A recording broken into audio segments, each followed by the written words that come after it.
आज का हमारा पहला क्वेश्चन है, पागल कुत्ते के काटने से कौन सा भयानक रोग होता है। दोस्तों, जो पागल कुत्ते के काटने से हाइड्रोफोबिया होता है, ये आप लोगों को याद रखना है। मोस्ट इंपोर्टेंट क्वेश्चन है, आप लोगों के एग्जाम में पूछा गया है। पागल कुत्ते के काटने से कौन सा रोग होता है। तो चलिए देखते हैं नेक्स्ट हमारा अगला क्वेश्चन। यूरिया किसके द्वारा रक्त से पृथक किया जाता है। तो दोस्तों, यूरिया है वो किडनी द्वारा यानी कि गुर्दे द्वारा रक्त से पृथक किया जाता है। ये आप लोगों को याद रखना है, मोस्ट इंपोर्टेंट क्वेश्चन है, आपके एग्जाम में पूछा गया। तो चलिए देखते हैं नेक्स्ट। क्षेत्रफल वेक्टर यानी कि सदिश राशि है या फिर दोस्तों अदिश राशि है, स्केलर राशि है। दोस्तों, क्षेत्रफल है वो वेक्टर राशि है यानी कि सदिश राशि है, ये आप लोगों को याद रखना है। तो चलिए देखते हैं नेक्स्ट हमारा अगला क्वेश्चन। जीव द्रव्य सिद्धांत की खोज किसने की थी। दोस्तों, जीव द्रव्य सिद्धांत की खोज है वो सेल्स ने की थी, ये आप लोगों को याद रखना, मोस्ट इंपोर्टेंट क्वेश्चन है, आपके एग्जाम में पूछा गया। तो चलिए देखते हैं नेक्स्ट हमारा अगला क्वेश्चन। वसा का पाचन कौन सा एंजाइम करता है। दोस्तों, वसा का पाचन है वो लाइपेज करता है, ये आप लोगों को याद रखना, मोस्ट इंपोर्टेंट क्वेश्चन है। तो चलिए देखते हैं नेक्स्ट। यूजेनिक्स किसके अध्ययन का विज्ञान है। दोस्तों, यूजेनिक्स है वो मानव के अनुवांशिक अध्ययन का विज्ञान है, ये आपको याद रखना है। तो चलिए देखते हैं नेक्स्ट। रवों के रूप में सबसे पहले किस एंजाइम को तैयार किया गया था। दोस्तों, रवे के रूप में सबसे पहले एंजाइम को तैयार किया गया था, उसका नाम है यूरियस, ये आप लोगों को याद रखना है, यूरियस। तो चलिए देखते हैं नेक्स्ट।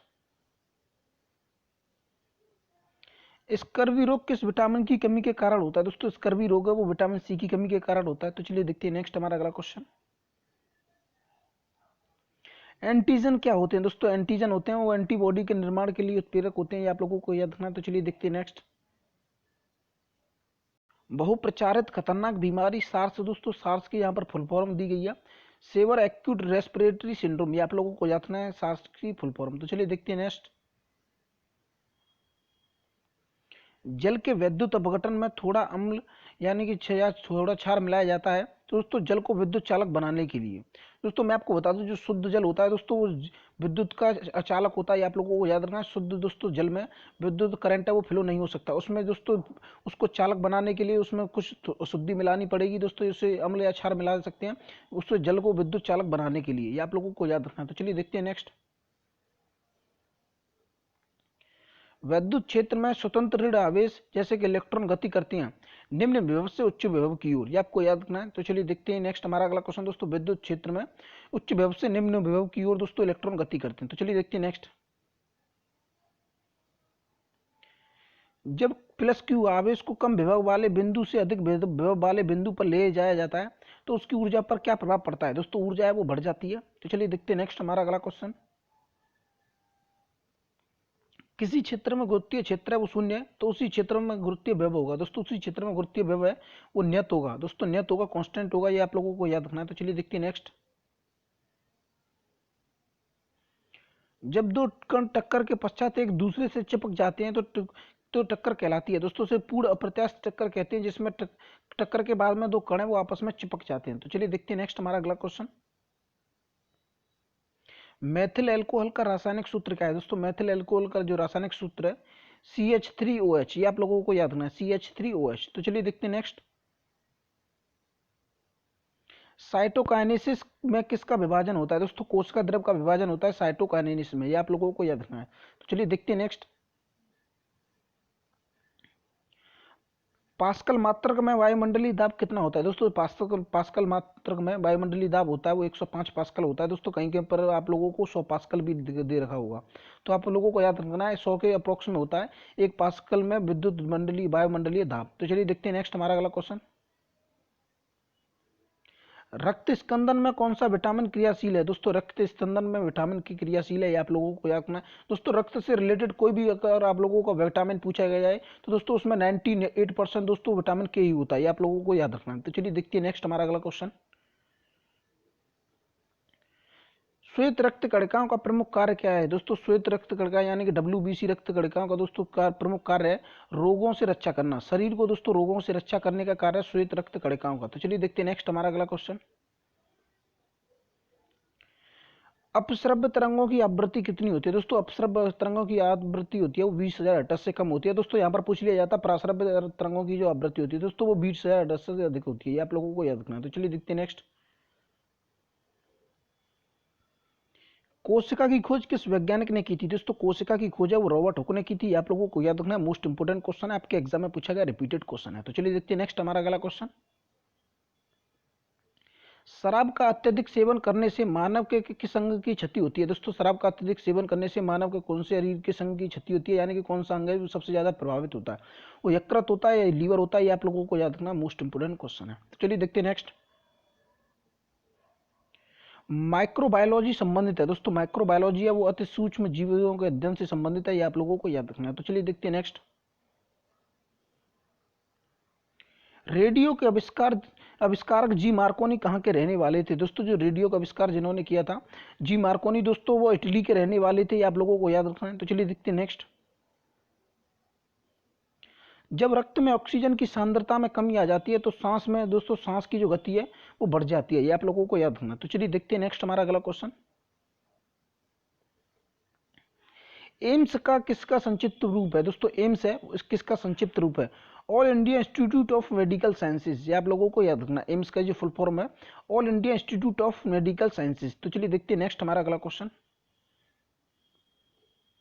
प्रकाश के ध्रुवीकरण प्रभाव का पता लगाने वाले भारतीय वैज्ञानिक का नाम क्या है? दोस्तों उनका नाम है चंद्रशेखर वेंकटन रमन, ये आप लोगों को याद रखना है, जिन्हें सीवी रमन भी बोलते हैं। तो चलिए देखते हैं नेक्स्ट हमारा अगला क्वेश्चन। दोस्तों मोस्ट इंपोर्टेंट क्वेश्चन आपके एग्जाम में पूछा गया है। तो देखते हैं नेक्स्ट हमारा अगला क्वेश्चन।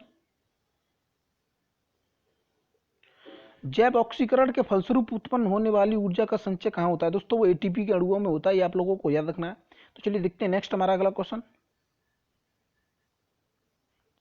केंद्रीय शुष्क जोन केंद्रीय शुष्क जोन अनुसंधान संस्थान केजरी कहाँ पर स्थित है? दोस्तों जोधपुर में स्थित है, ये आप लोगों को याद रखना है, केंद्रीय शुष्क जोन अनुसंधान संस्थान। तो चलिए देखते हैं नेक्स्ट हमारा अगला क्वेश्चन।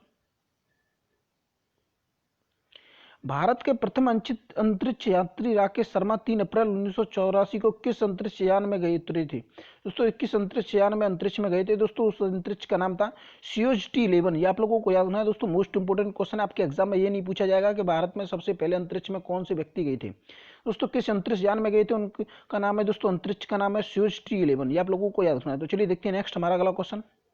दोस्तों आपके एग्जाम में इस तरीके भी क्वेश्चन बिल्कुल भी नहीं आ रहे हैं कि सबसे पहले चांद पर कौन गया था, या फिर भारत के पहले प्रधानमंत्री कौन है, या फिर इसी तरह के दोस्तों जो इजीली क्वेश्चन होते हैं, इस तरीके के क्वेश्चन आप लोगों के एग्जाम में आप आजकल बिल्कुल भी देखने को नहीं मिल रहे हैं। दोस्तों ऐसे क्वेश्चन जो कोचिंग में पढ़ाए जाते हैं दोस्तों ऐसे एक भी नहीं देखने को मिलता है।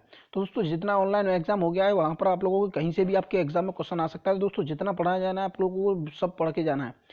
देखते हैं नेक्स्ट हमारा जो अगला क्वेश्चन है। यदि दो चुंबकीय ध्रुवों के बीच की शक्ति दोगुनी कर दी जाए और उनके बीच लगने वाला बल होगा, दोस्तों उनके चुंबकीय ध्रुवों की शक्ति जो बीच की दूरी दोगुनी कर दी जाने पर उनके बीच के जो लगने वाला बल है दोस्तों 4 गुना हो जाएगा। तो चलिए देखते हैं नेक्स्ट हमारा अगला क्वेश्चन। अग्निशमन यंत्रों में भरा हुआ सोडियम कार्बोनेट घोल किसके क्रिया के कारण कार्बन डाइऑक्साइड बनाता है? दोस्तों वो गंधक के अम्ल के कारण कार्बन डाइऑक्साइड बनाता है, सोडियम कार्बोनेट का घोल। तो चलिए देखते हैं नेक्स्ट हमारा अगला क्वेश्चन, सोडियम कार्बोनेट का घोल। तो चलिए देखते हैं नेक्स्ट। कच्ची चीनी का रंग विहीन करने हेतु चारकोल का प्रयोग किया जाता है, तो दोस्तों वह है चारकोल किसे कहते हैं? दोस्तों उसका नाम है एनिमल चारकोल, ये आप लोगों को याद रखना है। तो चलिए देखते हैं नेक्स्ट हमारा अगला क्वेश्चन। प्यास का केंद्र कहाँ होता है? दोस्तों जो प्यास का केंद्र, जैसे हमें पता चलता है प्यास हमें लगने वाली है दोस्तों, उसका केंद्र हाइपोथैलेमस में होता है, ये आप लोगों को याद रखना है। और दोस्तों थैलेमस में होता है वो गर्म ठंडा और दर्द का अनुभव कराता है थैलेमस। दोस्तों हाइपोथैलेमस है वो भूख प्यास शरीर का तापमान नियंत्रण करना, प्यार घृणा दृष्टि गुस्सा पसीना, यह सभी हाइपोथैलेमस का नियंत्रण होता है इसके द्वारा। तो चलिए देखते हैं नेक्स्ट हमारा अगला क्वेश्चन। कंजक्टिवाइटिस शरीर के किस अंग का रोग है? दोस्तों कंजक्टिवाइटिस है वो आंख का रोग है, ये आप लोगों को याद रखना है। तो चलिए देखते हैं नेक्स्ट हमारा अगला क्वेश्चन। थायमिन कौन सा विटामिन है? दोस्तों कौन से विटामिन का जो रासायनिक नाम है वो थायमिन है। दोस्तों विटामिन B1 का जो रासायनिक नाम है वो थायमिन है, ये आप लोगों को याद रखना है। तो चलिए देखते हैं नेक्स्ट हमारा अगला क्वेश्चन। न्यूटन की गति का प्रथम नियम किस अन्य और नाम से जाना जाता है? दोस्तों जड़त्व के नियम से भी जाना जाता है न्यूटन की गति का प्रथम नियम। तो चलिए देखते हैं नेक्स्ट हमारा अगला क्वेश्चन। कार्नेलाइट किसका खनिज है? दोस्तों कार्नेलाइट है वो मैग्नीशियम का खनिज है, ये आप लोगों को याद रखना, मोस्ट इंपोर्टेंट क्वेश्चन है, आपके एग्जाम में पूछा गया। तो चलिए देखते हैं नेक्स्ट हमारा अगला क्वेश्चन। कार्बोनिक अम्ल का रासायनिक नाम क्या है? दोस्तों कार्बोनिक अम्ल का जो रासायनिक नाम है वो फिनोल है, ये आप लोगों को याद रखना। तो चलिए देखते हैं नेक्स्ट हमारा अगला क्वेश्चन। गैस नियतांक का एसआई मात्रक क्या है? दोस्तों गैस नियतांक का जो एसआई मात्रक है जूल प्रति केल्विन इंटू मूल है, ये आप लोगों को याद रखना है, जूल प्रति केल्विन इंटू मूल। तो चलिए देखते हैं नेक्स्ट हमारा अगला क्वेश्चन। ज्योति फ्लेक्स का मात्रक है दोस्तों, ज्योति फ्लेक्स का जो मात्रक है वो ल्यूमेन होता है, ये आप लोगों को याद रखना है। तो चलिए देखते हैं नेक्स्ट। रिकेट्स रोग किस विटामिन की कमी के कारण होता है दोस्तों? रिकेट्स रोग है वो विटामिन डी की कमी से होता है, ये आप लोगों को याद रखना, विटामिन डी की कमी के कारण रिकेट्स रोग। तो चलिए देखते हैं नेक्स्ट हमारा अगला क्वेश्चन।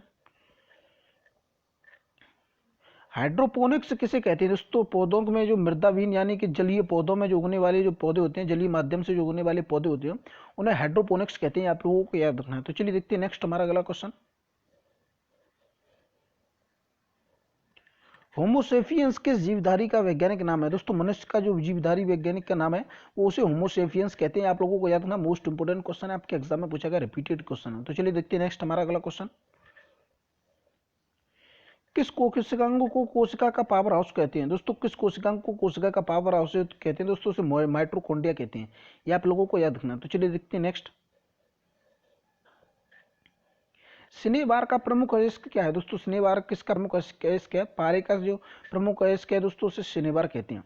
शनिवार किसका प्रमुख अयस्क है दोस्तों? पारे का है। तो चलिए देखते हैं नेक्स्ट। कीमोथेरेपी क्या है दोस्तों? रासायनिक पदार्थों का उपयोग करके जो रोग चिकित्सा का पता लगाया जाता है उसे कीमोथेरेपी कहती है। तो चलिए देखते हैं नेक्स्ट हमारा अगला क्वेश्चन। कौन सा यौगिक ऑयल ऑफ विंटर ग्रीन के नाम से जाना जाता है दोस्तों? मेथिल सैलिसिलेट के जो यौगिक है वो ऑयल ऑफ विंटर ग्रीन के नाम से जाना जाता है, ये आप लोगों को याद रखना है, मेथिल सैलिसिलेट। तो चलिए देखते हैं नेक्स्ट हमारा अगला क्वेश्चन। ग्रहों की गति के संबंध में केपलर का एरियल वेग नियत रहने का नियम भौतिकी के किस राशि के संरक्षण पर आधारित है दोस्तों? वो कोणीय संवेग संरक्षण के आधार पर आधारित है, ये आप लोगों को याद रखना है, कोणीय संवेग के संरक्षण पर। तो चलिए देखते हैं नेक्स्ट हमारा अगला क्वेश्चन। रॉकेट के उड़ने का सिद्धांत भौतिकी के किस राशि के संरक्षण पर आधारित है दोस्तों? वो रेखीय संवेग संरक्षण पर आधारित है, ये आप लोगों को याद रखना। तो चलिए देखते हैं नेक्स्ट। गैलिना किसका अयस्क है दोस्तों? सीसा का जो अयस्क है वो गैलिना है, ये आप लोगों को याद रखना, मोस्ट इंपोर्टेंट क्वेश्चन है, आपके एग्जाम में पूछा गया, रिपीटेड क्वेश्चन है। तो चलिए देखते हैं नेक्स्ट हमारा अगला क्वेश्चन। बार किसका मात्रक है दोस्तों? जो बार है वो वायुमंडलीय दाब का मात्रक है, ये आप लोगों को याद रखना है, बार। तो चलिए देखते हैं नेक्स्ट हमारा अगला क्वेश्चन। प्राकृतिक रबर का बहुलक है दोस्तों, प्राकृतिक रबर का जो बहुलक है उसे आइसोप्रीन कहते हैं, आप लोगों को याद रखना, मोस्ट इंपोर्टेंट क्वेश्चन है, आपके एग्जाम में पूछा गया, रिपीटेड क्वेश्चन है। तो चलिए देखते हैं नेक्स्ट हमारा अगला क्वेश्चन। कितने इलेक्ट्रॉन मिलकर एक माइक्रो एम्पियर धारा विद्युत धारा को बनाते हैं दोस्तों? 6.25 इंटू 10⁻12 इलेक्ट्रॉन मिलकर एक एम्पियर माइक्रो विद्युत धारा बनाते हैं, ये आप लोगों को याद रखना है। तो चलिए देखते हैं नेक्स्ट। अपमार्जक मिलाने से पानी का पृष्ठ तनाव है वो क्या प्रभाव पड़ता है दोस्तों? अपमार्जक यानी कि कोई भी जो घोल है पानी के मिलाने पर पानी के पृष्ठ तनाव पर क्या प्रभाव पड़ता है दोस्तों? जो उसका पृष्ठ तनाव है वो घट जाता है, ये आप लोगों को याद रखना है। तो चलिए देखते हैं नेक्स्ट हमारा अगला क्वेश्चन। रॉकेट की गति किस संरक्षण के सिद्धांत पर लागू होती है दोस्तों? वो रेखीय संवेग संरक्षण के नियम पर लागू होती है, ये आप लोगों को याद रखना है। तो चलिए देखते हैं नेक्स्ट।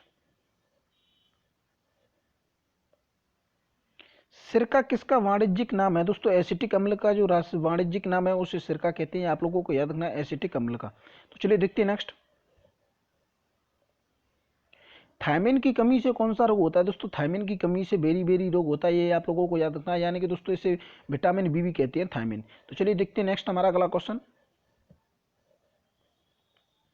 रिकेट्स रोग किसकी कमी के कारण होता है दोस्तों? रिकेट्स रोग है विटामिन डी की कमी के कारण होता है, ये आप लोगों को याद रखना है। तो चलिए देखते हैं नेक्स्ट हमारा अगला क्वेश्चन। टेस्ला भौतिक राशि मात्रक है दोस्तों, यहाँ पर टेल्सा दी रखा है कि टेस्ला, टेस्ला दोस्तों किस भौतिक राशि का मात्रक है? वो चुंबकीय क्षेत्र का मात्रक है, टेस्ला। तो चलिए देखते हैं नेक्स्ट। जूल किस भौतिक राशि का मात्रक है दोस्तों? जूल है वो कार्य का मात्रक है। तो चलिए देखते हैं नेक्स्ट हमारा अगला क्वेश्चन। दोस्तों ये सारे क्वेश्चन है आप लोगों को याद रखना, मोस्ट इंपोर्टेंट क्वेश्चन है, आपके एग्जाम में पूछे गए, रिपीटेड क्वेश्चन है। और दोस्तों अभी तक आपने हमारे चैनल को सब्सक्राइब नहीं किया तो सब्सक्राइब कर लें, बेल आइकन को प्रेस कर दें जिससे आने वाली वीडियो की नोटिफिकेशन आपके पास पहुंच सके। दोस्तों बेल आइकन प्रेस करने का फायदा ये होता है जब भी वीडियो आएगी सबसे पहले नोटिफिकेशन आपके पास पहुंच जाएगी। तो चलिए देखते हैं नेक्स्ट हमारा अगला क्वेश्चन। किस रंग के प्रकाश की किरणों की उपस्थिति में प्रकाश संश्लेषण है दोस्तों वो गति करता है? दोस्तों लाल लाल रंग के प्रकाश की किरणों में जो प्रकाश संश्लेषण है वो दोस्तों होता है, ये आप लोगों को याद रखना है। तो चलिए देखते हैं नेक्स्ट। स्वस्थ मनुष्य का डायलिस्टिक का दाब एच कितने के बराबर होता है? दोस्तों स्वस्थ मनुष्य का जो डायलिस्टिक दाब है वो 80 के बराबर होता है। ये आप लोगों को याद रखना है, दाब है वो 80 के बराबर होता है। तो चलिए देखते हैं नेक्स्ट हमारा अगला क्वेश्चन। कोशिका में राइबोसोम का क्या अर्थ है? दोस्तों कोशिका में जो राइबोसोम का अर्थ है और प्रोटीन कोशिका संश्लेषण में सहायता करना है। आप लोगों को याद रखना, प्रोटीन संश्लेषण में सहायता करना। तो चलिए देखते हैं नेक्स्ट हमारा अगला क्वेश्चन। सोडियम आयन की इलेक्ट्रॉनिक संरचना क्या है? दोस्तों वो 2.8 है सोडियम आयन की इलेक्ट्रॉनिक संरचना। तो चलिए देखते हैं नेक्स्ट हमारा अगला क्वेश्चन। पेनिसिलिन का आविष्कार किसने किया था? दोस्तों पेनिसिलिन का जो आविष्कार है वो ए फ्लेमिंग ने किया था। ये आप लोगों को याद रखना, मोस्ट इंपोर्टेंट क्वेश्चन आपके एग्जाम में पूछेगा, रिपीटेड क्वेश्चन है। तो चलिए देखते हैं नेक्स्ट हमारा अगला क्वेश्चन। कुष्ठ रोग के जीवाणु की खोज किसने की थी? दोस्तों वो हेंसन ने की थी कुष्ठ रोग के जीवाणु की खोज। तो चलिए देखते हैं नेक्स्ट हमारा अगला क्वेश्चन। एक सामान्य नेत्र के लिए सुस्पष्ट दृष्टि न्यूनतम दूरी क्या है? दोस्तों 25 सेमी है, ये आप लोगों को याद रखना है। एक सामान्य नेत्र से स्पष्ट दूरी देखने के लिए दोस्तों 25 सेमी होनी चाहिए स्पष्ट देखने के लिए। तो चलिए देखते हैं नेक्स्ट हमारा अगला क्वेश्चन। मछलियों के यकृत तेल में किस विटामिन की प्रचुरता होती है? दोस्तों मछलियों के जो इसके यकृत के तेल में विटामिन डी और विटामिन ए की प्रचुर मात्रा होती है। ये आप लोगों को याद रखना है, मोस्ट इंपोर्टेंट क्वेश्चन है, आपके एग्जाम में पूछेगा, रिपीटेड क्वेश्चन है। तो चलिए देखते हैं नेक्स्ट। नाभिकीय विकिरण से शरीर का कौन सा अंग सबसे पहले प्रभावित होता है? दोस्तों अस्थिमज्जा है वो। नाभिकीय विकिरण से शरीर के जो कौन सा अंग है सबसे पहले प्रभावित होता है? दोस्तों वो अस्थिमज्जा होता है। तो चलिए देखते हैं नेक्स्ट। शुष्क बैक्टीरिया सेल में किस प्रकार की ऊर्जा संग्रहित रहती है? दोस्तों रासायनिक ऊर्जा है वो शुष्क बैक्टीरिया सेल में संग्रहित रहती है। तो चलिए देखते हैं नेक्स्ट हमारा अगला क्वेश्चन। पौधे दिन में निकालते हैं एवं रात में लेते हैं। दोस्तों जो पौधे हैं वो दिन में ऑक्सीजन निकालते हैं एवं रात में ऑक्सीजन लेते हैं। आप लोगों को याद रखना, मोस्ट इंपोर्टेंट क्वेश्चन है, आपके एग्जाम में पूछा गया, रिपीटेड क्वेश्चन है। तो चलिए देखते हैं नेक्स्ट हमारा अगला क्वेश्चन। ग्रहों की गति के लिए नियम किसने प्रतिपादित किया? दोस्तों वो केपलर ने किया था। ये आप लोगों को याद रखना। समान ताप पर हाइड्रोजन ऑक्सीजन एवं नाइट्रोजन में ध्वनि की चाल किस में से सर्वाधिक होगी? दोस्तों वो हाइड्रोजन में होगी। आप लोगों को याद रखना समान ताप पर। तो चलिए देखते हैं नेक्स्ट हमारा अगला क्वेश्चन। दोस्तों अभी क्वेश्चन मैंने कराया है आप लोगों को, ग्रह की गति के लिए नियम है वो किसने प्रतिपादित किया था? वो केपलर ने किया था। उस एक धातु का नाम बताइए जो प्रकाश को परावर्तित कर सकती है। दोस्तों उसका नाम है हीरा। ये आप लोगों को याद रखना है। दोस्तों इसी तरह के क्वेश्चन आपके एग्जाम में पूछा जाएगा। दोस्तों ये नहीं पूछा जाएगा कि कार्बन का जो सबसे शुद्धतम रूप है वो हीरा होता है, ये तो सभी को पता होता है। पर इस तरीके से दोस्तों घुमा फिराकर आपको पूछ सकता है कि उस धातु का नाम बताइए जो प्रकाश को परावर्तित कर सकती है। दोस्तों उसका नाम है हीरा। ये आपको याद रखना। चलिए देखते हैं नेक्स्ट हमारा अगला क्वेश्चन। डायबिटीज यानी कि शुगर के मरीज के लिए इंसुलिन क्या कार्य है? दोस्तों जो शुगर के मरीज होता है उसके लिए इंसुलिन लें वो क्या कार्य करता है? रक्त में चीनी के स्तर को नियंत्रण करने का काम करता है इंसुलिन। तो चलिए देखते हैं नेक्स्ट हमारा अगला क्वेश्चन। इंसुलिन रक्त में किसकी मात्रा नियंत्रित करता है? दोस्तों वो ग्लूकोज की मात्रा नियंत्रित करता है। ये आप लोगों को याद रखना, मोस्ट इंपोर्टेंट क्वेश्चन है, आपके एग्जाम में पूछा गया। तो चलिए देखते हैं नेक्स्ट हमारा अगला क्वेश्चन। दोस्तों हमने इसी तरह के क्वेश्चन लिए, एक क्वेश्चन दूसरे से रिलेटेड हो। तो चलिए देखते हैं नेक्स्ट। पित्तरस का निर्माण कहाँ होता है? दोस्तों पित्तरस का निर्माण है वो यकृत में होता है। ये आप लोगों को याद रखना है। चलिए देखते हैं नेक्स्ट हमारा अगला क्वेश्चन। लार किसके पाचन में सहायक है? दोस्तों जो लार है वो स्टार्च के पाचन में सहायक है। ये आप लोगों को याद रखना, जो लार है वो स्टार्च के पाचन में सहायक है। तो चलिए देखते हैं नेक्स्ट हमारा अगला क्वेश्चन। ध्रुवण यानी कि पोलराइजेशन किस प्रकार की तरंगों का गुण है? दोस्तों अनुप्रस्थ तरंगों का गुण है ध्रुवण। दोस्तों ध्रुवण के कार्य पता लगाया जा सकता है कि जो प्रकाश तरंगे हैं वो अनुप्रस्थ है या फिर अनुदैर्ध्य। तो चलिए देखते हैं नेक्स्ट हमारा अगला क्वेश्चन। प्रतिकरण के अस्तित्व की सैद्धांतिक घोषणा सर्वप्रथम किसने की थी? वो दोस्तों पीएएम डिराक ने की थी। ये आप लोगों को याद रखना, पीएएम डिराक ने। तो चलिए देखते हैं नेक्स्ट हमारा अगला क्वेश्चन। शरीर के द्रव्य में जल और नमक के मिश्रण को नियमित करने के क्या कहा जाता है? दोस्तों उसे ऊष्मा रेगुलेशन कहा जाता है। ये आप लोगों को याद रखना है, ऊष्मा रेगुलेशन। तो चलिए देखते हैं नेक्स्ट हमारा अगला क्वेश्चन। किस गैस से सड़े अंडों की गंध आती है? दोस्तों हाइड्रोजन सल्फाइड से सड़े अंडों की गंध आती है। ये आप लोगों को याद रखना है। और हाइड्रोजन सल्फाइड का जो रासायनिक नाम सूत्र है वो H2S है। ये आप लोगों को याद रखना है, हाइड्रोजन सल्फाइड। तो चलिए देखते हैं नेक्स्ट हमारा अगला क्वेश्चन। किसी तारे का रंग किसके द्वारा निर्धारित होता है? दोस्तों जो तारे का रंग है वो उसके ताप के द्वारा निर्धारित होता है, ये आप लोगों को याद रखना, तारे के ताप द्वारा। तो चलिए देखते हैं नेक्स्ट हमारा अगला क्वेश्चन। ऑस्टियोमलेशिया नामक रोग शरीर का कौन सा अंग है वो प्रभावित करता है? दोस्तों कंकाल तंत्र को प्रभावित करता है ऑस्टियोमलेशिया। तो चलिए देखते हैं नेक्स्ट हमारा अगला क्वेश्चन। अनुवांशिकता का सिद्धांत किसने प्रतिपादित किया था? दोस्तों अनुवांशिकता का जो सिद्धांत है वो मेंडल ने प्रतिपादित किया था, ये आप लोगों को याद रखना है। तो चलिए देखते हैं नेक्स्ट हमारा अगला क्वेश्चन। धान का वैज्ञानिक नाम क्या है? दोस्तों धान का जो वैज्ञानिक नाम है ओराइजा सिटाइवा है, ये आप लोगों को याद रखना है। ओराइजा सिटाइवा, ये आप लोगों को याद रखना, मोस्ट इंपोर्टेंट क्वेश्चन है दोस्तों। इस तरीके का क्वेश्चन आपके एग्जाम में पूछा गया। धान का जो रासायनिक नाम है, सॉरी धान का जो वैज्ञानिक नाम है ओराइजा सिटाइवा है। तो चलिए देखते हैं नेक्स्ट हमारा अगला क्वेश्चन।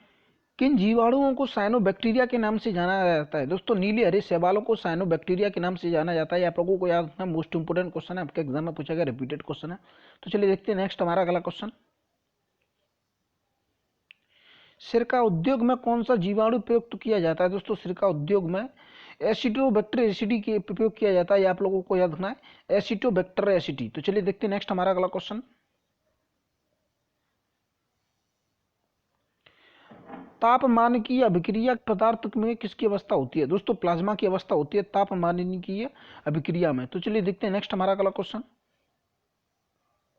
नाभिक से निकलने वाले 3 विकिरणों में किसकी वेदन क्षमता सबसे अधिक होती है? दोस्तों गामा या अल्फा या दोस्तों बीटा किरण, यानी कि दोस्तों उसमें गामा किरण की जो दोस्तों वेदन क्षमता है वो सबसे अधिक होती है। नाभिक से निकलने वाले तीनों विकिरण में गामा किरणों की जो दोस्तों सर्वाधिक क्षमता है वो वेदन क्षमता है वो सबसे अधिक होगी। तो चलिए देखते हैं नेक्स्ट।